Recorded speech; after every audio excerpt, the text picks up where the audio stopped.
Good morning class 12th student. बेटा आज हम देखेंगे behaviour of conductor in electrostatic field, है ना। मीन्स जब भी हमें पता है कि कंडक्टर क्या होते हैं। कंडक्टर वो होते हैं जिनमें से इलेक्ट्रिसिटी का फ्लो हो सकता है ना। जो अपने अंदर से इलेक्ट्रिसिटी को क्या होने देते हैं, फ्लो होने देते हैं, उन्हें हम कंडक्टर कहते हैं। और जो इलेक्ट्रिसिटी को फ्लो नहीं होने देते हैं उन्हें हम इंसुलेटर कहते हैं। हमने इसके पीछे का जो कारण था ये भी देखा था कि किस कारण ये फ्लो होने देते हैं, क्योंकि कंडक्टर के अंदर बेटा फ्री इलेक्ट्रॉन्स होते हैं और वही फ्री इलेक्ट्रॉन्स क्या वर्क करते हैं, इलेक्ट्रिक को फ्लो करने का वर्क वहाँ पर करते हैं। ठीक है, अब हम देखते हैं कि behaviour of conductor in electrostatic field, मतलब हमने अगर किसी कंडक्टर को किसी इलेक्ट्रोस्टैटिक फील्ड के अंदर रख दिया है तो वो किस तरीके से बिहेव करता है, इसके बारे में बेटा आज हम देखेंगे। तो सबसे फर्स्ट पॉइंट आता है बेटा हमारे सामने, inside the conductor net electric field is zero.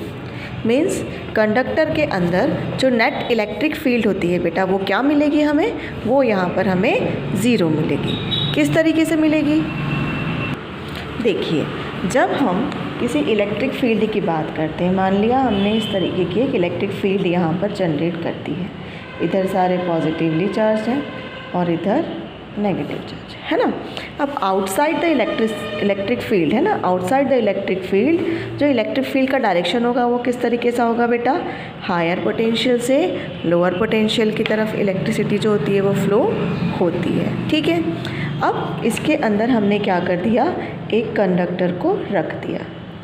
ठीक है, इस कंडक्टर को जब हमने रखा तो इसके अंदर जो नेगेटिवली चार्ज इलेक्ट्रॉन होंगे और पॉजिटिवली चार्ज प्रोटॉन होंगे, उनका बिहेवियर कैसा होगा, पॉजिटिव किस तरफ जाना चाहेंगे, नेगेटिव की तरफ, और नेगेटिव किस तरफ जाना चाहेंगे, पॉजिटिव की तरफ, है ना। नेगेटिव जाएंगे पॉजिटिव की तरफ और पॉजिटिव जाना चाहेंगे नेगेटिव की तरफ।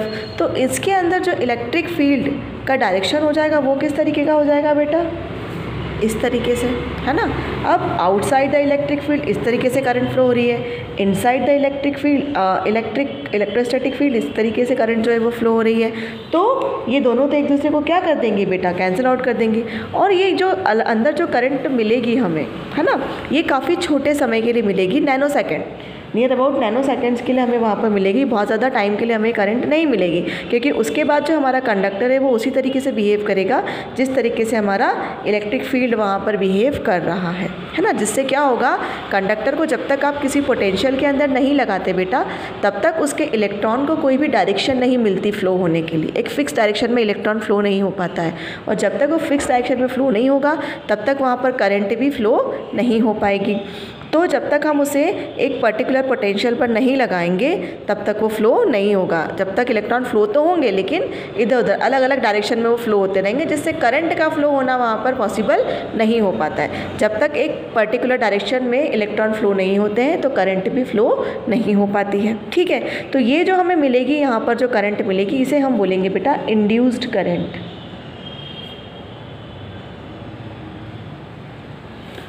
है ना। इंड्यूस्ड करंट हम इसे बोलते हैं। ठीक है, इंड्यूस करंट या इंड्यूस इलेक्ट्रिक फील्ड भी हम यहाँ पर बोल सकते हैं, इंड्यूस इलेक्ट्रिक फील्ड भी हम इसे बोल सकते हैं, जो कि कहाँ जनरेट होगी, अंदर की तरफ जनरेट होगी। तो ई आई जो इनसाइड होगा और जो ई ओ जो आउटसाइड होगा, ई आउट की बात कर लेते हैं और ई इन की बात कर लेते हैं, तो दोनों ही कैसे होंगे बेटा, दोनों ही होंगे अपोजिट डायरेक्शन में। तो अब जब दोनों ही क्या हो जाएंगे, अपोजिट डायरेक्शन में हो जाएंगे, तो हमें नेट इलेक्ट्रिक फील्ड कैसी मिलेगी बेटा, नेट इलेक्ट्रिक फील्ड हमें ज़ीरो मिलेगी। ठीक है, जब नेट इलेक्ट्रिक फील्ड हमें ज़ीरो मिलेगी और जब नेट इलेक्ट्रिक फील्ड हमें ज़ीरो मिल जाएगी तो हम ये बोल सकते हैं कि कंडक्टर के अंदर, inside the conductor net electric field is zero. ठीक है, और थोड़ी देर के लिए करंट फ्लो होगी उसके अंदर, जो कि कैसी होगी, इंड्यूस करंट होगी, और ये काफ़ी छोटी होती है, नैनो सेकेंड के लिए होती है, काफ़ी छोटी, मतलब इसको नेग्लिजिबल भी मान सकते हैं, है ना, काफ़ी छोटी ये होती है। ठीक है, अब जब तक कि हम इक्विलिब्रियम की कंडीशन में नहीं आ जाते, है ना, मतलब जब तक के चार्जेस जो है स्टेशनरी नहीं हो जाते, है ना। जब तक जो चार्जेस हैं वो स्टेशनरी नहीं हो जाते, एक जैसे फ्लो होना स्टार्ट नहीं हो जाते, तब तक हम इक्विलिब्रियम की कंडीशन में नहीं आते हैं, संतुलन की अवस्था में वहाँ पर हम नहीं आ पाते, है ना। और जब हम इक्विलिब्रियम की कंडीशन में आ जाते हैं, ठीक है, जब हम इक्विलिब्रियम कंडीशन में आ गए तो उस फील्ड को हम क्या बोलते हैं, उस फील्ड को हम बोलते हैं इलेक्ट्रोस्टैटिक फील्ड।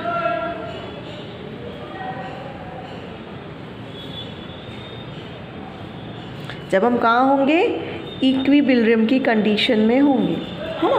जब तक इक्विलिब्रियम की कंडीशन में नहीं आएंगे तब तक नहीं होंगे, ठीक है। अब बात करते हैं सेकेंड पॉइंट की। सेकेंड पॉइंट है बेटा, इलेक्ट्रोस्टैटिक फील्ड जो होगी is normal to the surface of the conductor at every point। Means electric field जो होगी, अगर कंडक्टर के हर पॉइंट पर इलेक्ट्रिक फील्ड की वैल्यू मुझे कैसी मिलेगी, इलेक्ट्रिक फील्ड की वैल्यू मुझे मिलेगी हमेशा 90 डिग्री, है ना।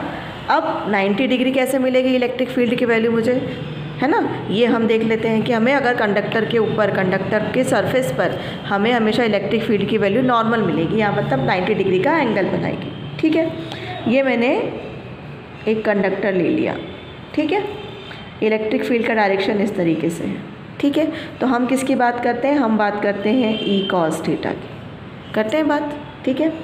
तो ये तो हो गया इसका हॉरिजॉन्टल कंपोनेंट, और अगर हम वर्टिकल कंपोनेंट की बात करें तो ये हो जाता है ई साइन थीटा, है ना।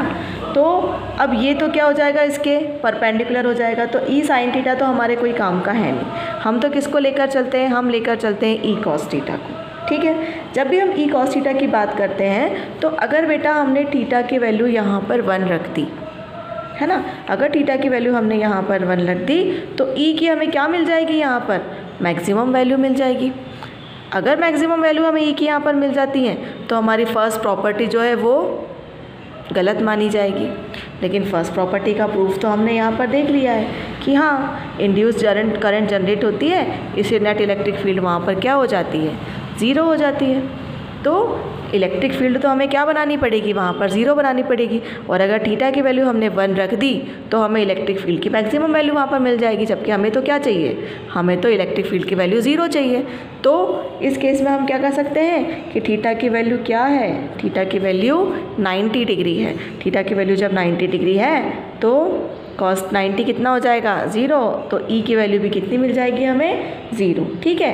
तो फर्स्ट प्रॉपर्टी यहाँ पर प्रूफ हो गई, और इसी फर्स्ट प्रॉपर्टी की हेल्प से हमने सेकंड प्रॉपर्टी प्रूफ कर दी कि इलेक्ट्रिक फील्ड हमेशा कैसी होगी, उसके नॉर्मल होगी, ठीक है। अब थर्ड प्रॉपर्टी की बात करते हैं। थर्ड बिहेवियर कैसा होगा, the interior of a conductor can have no axis change in static condition।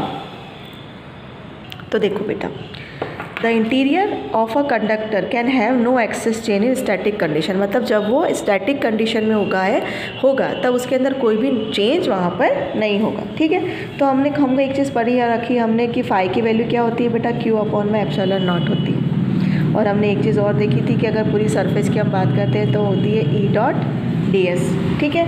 अब हमने फर्स्ट प्रॉपर्टी से क्या देखा है कि ई क्या है, 0 है, फ्रॉम द फर्स्ट प्रॉपर्टी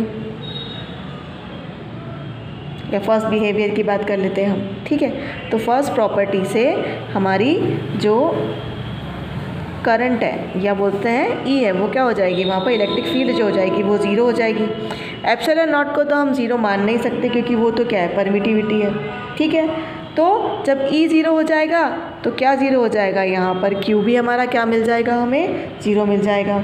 जब Q यहाँ पर 0 मिल रहा है तो Q में यहाँ पर कोई चेंज होने से रहा, तो जब कोई चेंज वहाँ पर होगा नहीं तो change at the surface of the conductor, कहाँ होंगे, उसके सरफेस पर होंगे, लेकिन अंदर की तरफ कोई भी चेंज वहाँ पर हमें नहीं मिलेगा। ठीक है बेटा।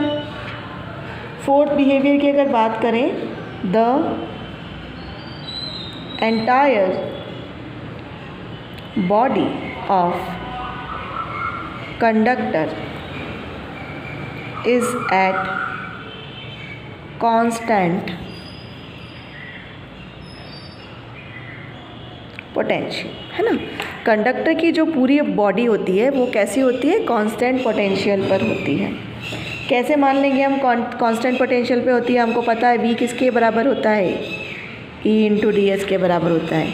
अब E की वैल्यू तो हमें मिल रही है 0, तो V की वैल्यू भी हमें क्या मिल जाएगी, है ना। इनसाइड द कंडक्टर अगर बात करें तो इनसाइड द कंडक्टर E की वैल्यू हमें क्या मिल जाती है बेटा, 0 मिल जाती है। तो इनसाइड द कंडक्टर V की वैल्यू भी हमें क्या मिल जाएगी, यहाँ पर 0 मिल जाएगी।